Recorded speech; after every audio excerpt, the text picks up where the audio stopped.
আমার কাকিমা দেখতে অনেক সুন্দরী ছিল। কাকা বিদেশ চলে যাওয়ায় কাকা বললেন আমি যেন কাকিমার খেয়াল রাখি, কাকিমার প্রয়োজনীয় জিনিসপত্র এনে দেওয়া, বাজার করা। আর তাছাড়া কাকিমা বাড়িতে একা থাকতে পারবেন না, তাই আমি কাকিমার বাসায় থেকে আমি লেখাপড়া করতাম। একদিন কাকিমা বলল, তোকে একটা কথা বলতে চাই, যে কথা তুই কাউকে বলবি না, আমায় কথা দে। আমি কাকিমাকে বললাম ঠিক আছে, কাউকে বলবো না। তারপর কাকি আমাকে যা বলেছিল তার শুনে তো আমার হুঁশ উড়ে গেল। বন্ধুরা, মূল গল্পটি শুরু করার পূর্বে তোমাদের কাছে ছোট্ট একটা রিকোয়েস্ট, তোমরা যারা এখনো আমার চ্যানেলটিকে সাবস্ক্রাইব করোনি তারা আমার চ্যানেলটিকে সাবস্ক্রাইব করে পাশে থেকো। কাকু বিদেশ যাওয়ার পর কাকির জীবনে এক ধরনের শূন্যতা তৈরি হয়।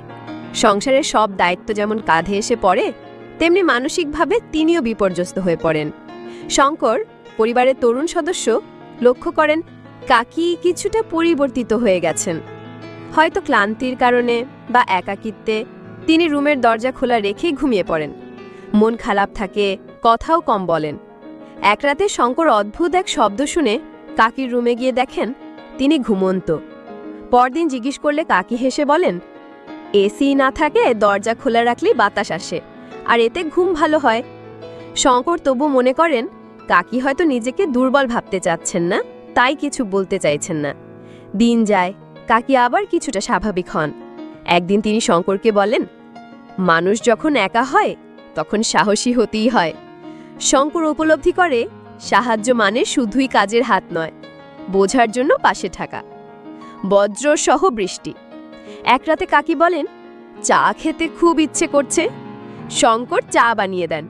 কাকি জানালার পাশে দাঁড়িয়ে আকাশ দেখেন, যেন জীবনের একটা ভার হালকা করতে চাইছেন।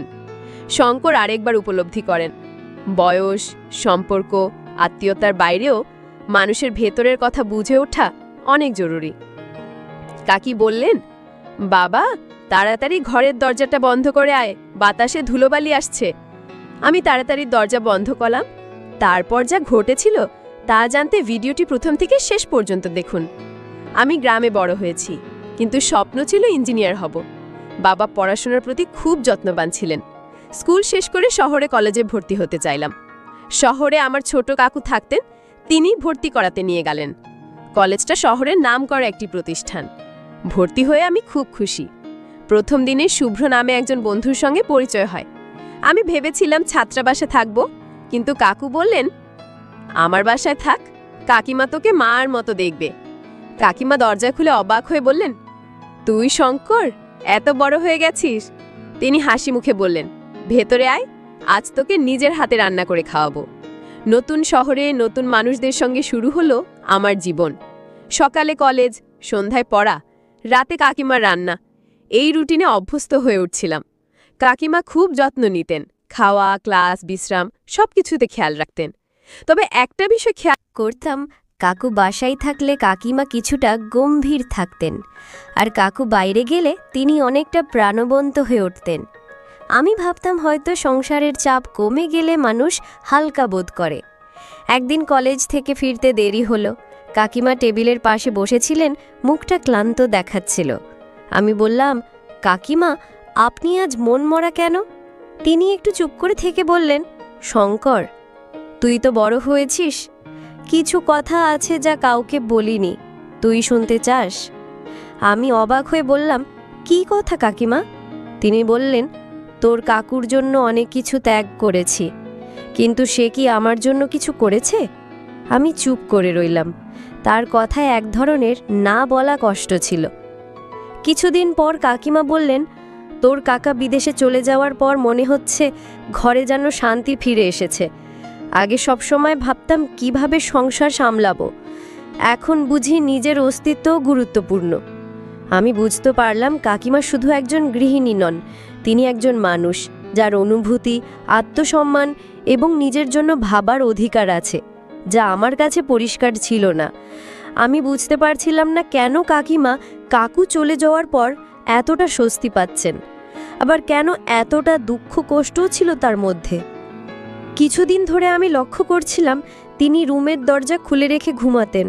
আমি ভেবেছিলাম হয়তো ভুল করে কাকিমা দরজা খোলা রেখেই শুয়ে পড়েছেন, কিন্তু পরদিনও একই ঘটনা ঘটল। আমি কিছুই বুঝতে পারছিলাম না। এক রাতে ঘুম থেকে উঠে দেখি কাকিমা রুমের দরজা খোলা রেখেছেন, অথচ আগে কখনো এমন করতেন না। আমি ধীরে ধীরে রুমের কাছে গিয়ে কিছুক্ষণ চুপ করে দাঁড়িয়ে থাকলাম। তারপর কাকিমাকে না ডেকে নিজের রুমে ফিরে এলাম। আমি জানতাম না কাকিমার জীবনে কি দুঃখ কষ্ট ছিল। পরদিন সকালে জিজ্ঞাসা করলাম, কাকিমা, রাতে তোমার ঘর থেকে একটা আওয়াজ পেয়েছিলাম। তিনি একটু চুপ করে থেকে বললেন, হয়তো টিভি বন্ধ করতে ভুলে গিয়েছিলাম, চিন্তা করিস না। কিন্তু আমি জানতাম তার ঘরে কোনো টিভি নেই। কথার মধ্যে যেন একটা রহস্য ছিল যা তিনি প্রকাশ করতে চাইছিলেন না। একদিন সন্ধ্যায় পড়াশোনা শেষে বললাম, কাকিমা, আজ অনেক ক্লাস ছিল, মাথা ব্যথা করছে। তিনি কিছু না বলে চুপচাপ আমার জন্য গরম চা বানিয়ে দিলেন। আমি লক্ষ্য করলাম সেই দিনের পর থেকে তিনি খুব কম কথা বলতেন। মাঝে মাঝে মনে হতো তিনি কিছু একটা ভাবছেন, কিন্তু মুখে কিছু বলেন না। একদিন জিজ্ঞাসা করলাম, কাকিমা, আপনি কি খাচ্ছেন, এত চুপচাপ কেন? তিনি একটু অদ্ভুতভাবে হাসলেন। আমি বুঝতে পারলাম তার মধ্যে একটা চাপা দুঃখ ছিল যা তিনি কাউকে বলছিলেন না। কাকু বিদেশে চলে যাওয়ার পর কাকিমা যেন বদলে গিয়েছিলেন। কখনো হাসতেন, কখনো চুপ থাকতেন, কখনো নীরবে চোখ মুছতেন। সবকিছু যেন এক অদৃশ্য ভারে ঢাকা ছিল। আমি ভাবলাম হয়তো কাকিমা তার জীবন থেকে কিছু হারিয়েছেন, কিন্তু সেটা কাউকে বুঝতে দিতে চান না। তার এই নীরবতা, এই অভিব্যক্তি সবই যেন এক গভীর গল্প বলে, যা শব্দে বলা যায় না। কিছুদিন পর একদিন রাতে আমি রুমে ঢুকতে গিয়ে শুনতে পেলাম কাকিমা হালকা গলায় কথা বলছেন। আমি ধীরে ধীরে গিয়ে শুনলাম তিনি নিজেই কথাগুলো বলছেন, যেন কাউকে কিছু বলতে চাইছেন, কিন্তু আমি তো কাউকে দেখতে পেলাম না। তাহলে কাকিমা কি একা একা কথা বলছিলেন? কাকিমার কথাগুলোর মধ্যে এক ধরনের দুঃখ ছিল।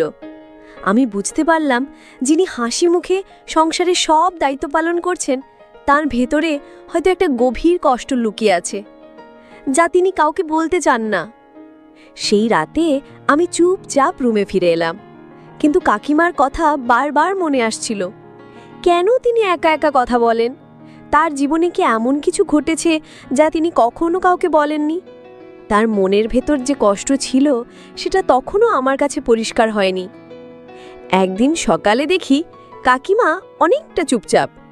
তিনি সেদিন প্রায় কিছুই বলেননি, শুধু ঘরের কাজ শেষ করে একবার বাইরে গিয়ে এলেন। আমি জিজ্ঞেস করলাম, কাকিমা, আজকে কিছু হয়েছে? তিনি মাথা নাড়িয়ে বললেন, কিছু না শঙ্কর, তুই পড়াশোনায় মন দে, আমি ঠিক আছি। কিন্তু আমি বুঝতে পারলাম তার মুখে যে কষ্টের ছাপ ছিল সেটা কোনো দিনও মুছে যায়নি। আমি বললাম, আমি তো তোমার সন্তানের মতো, তুমি নিজেই বলেছ আমি তোমার ছেলের মতো।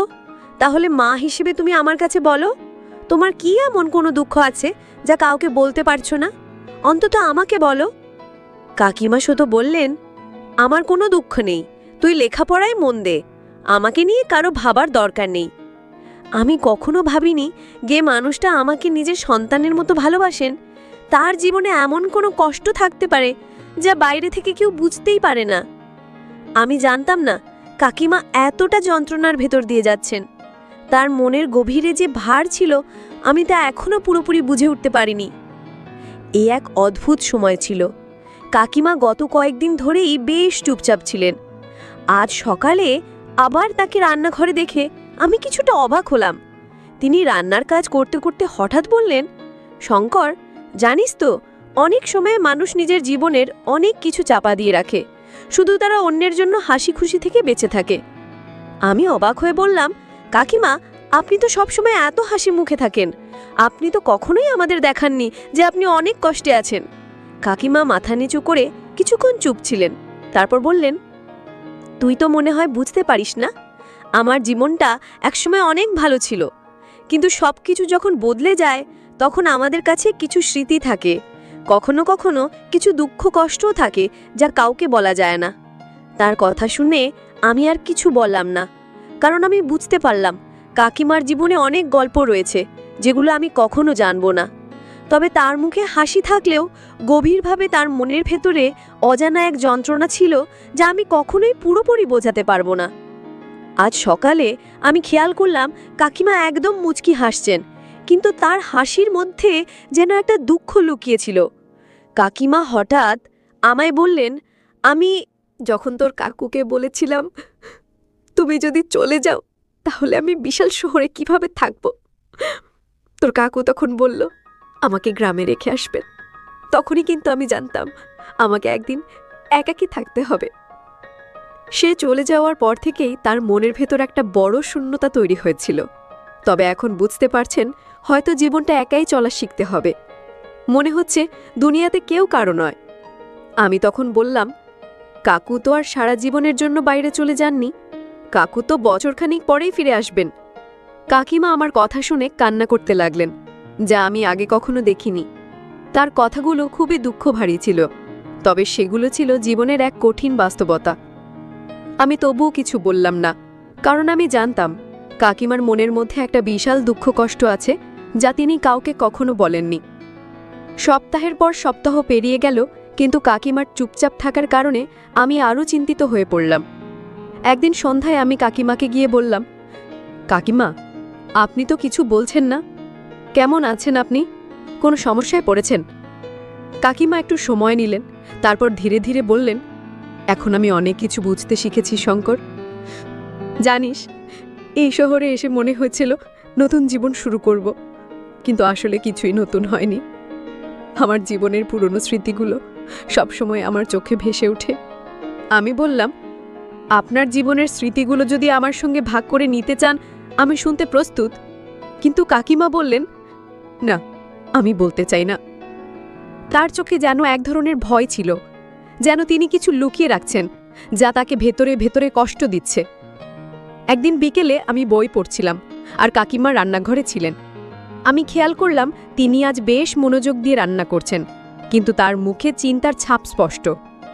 আমি রান্নাঘরে গিয়ে বললাম, কাকিমা, আপনি আজ একটু ভিন্ন দেখাচ্ছেন, কিছু চিন্তা করছেন? তিনি মুচকি হাসলেন, কিন্তু সেই হাসির আড়ালে ছিল এক অস্পষ্ট দুঃখ। তিনি বললেন, শঙ্কর, তুই পড়াশোনায় মন দে। জীবনের নানা দিক একসাথে নিয়ে চিন্তা করাটা খুব কঠিন। তোর বাবা কষ্ট করে টাকা রোজগার করে তোকে লেখাপড়া করতে পাঠিয়েছেন, তুই ভালো করে পড়াশোনা কর। আমাকে নিয়ে চিন্তা করিস না, ভগবান আমাকে ভালো রেখেছেন। আমি বুঝতে পারলাম তিনি কিছু লোকাচ্ছেন। আমি বললাম, আপনি তো আমাকে নিজের সন্তানের মতোই ভাবেন, তাই না? তিনি বললেন, অবশ্যই, তুই তো আমার ছেলের মতোই। আমার সংসারে তো তোর কাকু ছাড়া আর কেউ নেই। আমি বললাম, তাহলে আজ আপনি আমাকে বলুন, আপনার জীবনে এত দুঃখ কষ্ট কেন? কাকিমা তখন কথা ঘুরিয়ে বললেন, তোর পরীক্ষা কবে? আমি বললাম, জুন মাসের 6 তারিখ, এখন তো এপ্রিল চলছে। আমি বললাম, মে মাসের 7 তারিখ। কাকিমা বললেন, তাহলে তোর তো আর বেশি দিন নাই পরীক্ষার, ভালো করে পড়াশোনা করে গিয়ে। আমি তখন কাকিমাকে বললাম, কাকিমা, তুমি কিন্তু আমার প্রশ্নের উত্তর দিলে না। তিনি বললেন, তোর পরীক্ষা শেষ হোক, তারপর বলবো। আমি কাকিমার কথা মেনে নিলাম। মনে মনে সিদ্ধান্ত নিলাম, পরীক্ষার পর কাকিমার মনের কষ্টের কথাগুলো আমাকে জানতেই হবে। দেখতে দেখতে আমার পরীক্ষা চলে এলো। আমি মন দিয়ে লেখাপড়া শুরু করলাম। পরীক্ষা শেষ হওয়ার পর কাকিমাকে জিজ্ঞেস করলাম, আপনি বলেছিলেন আমার পরীক্ষা শেষ হলে আপনার দুঃখের কথা বলবেন, এখন বলেন। তখন কাকিমা কান্না ভেজা কণ্ঠে বললেন, আমার বিয়ে হয়েছে আজ থেকে 7-8 বছর হবে, কিন্তু আমার একটাও সন্তান নেই। আমি সেই কষ্টে সব সময় মন মরা হয়ে থাকি। আমার কোনো সন্তান নেই, এটাই আমার সবচেয়ে বড় দুঃখ।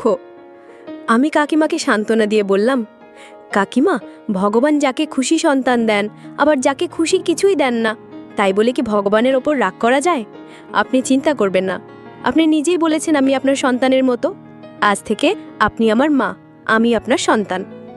তখন কাকিমা কান্না করে বললেন, সত্যি তুই আমার সন্তান, তুই আরেকবার আমাকে মা বলে ডাক।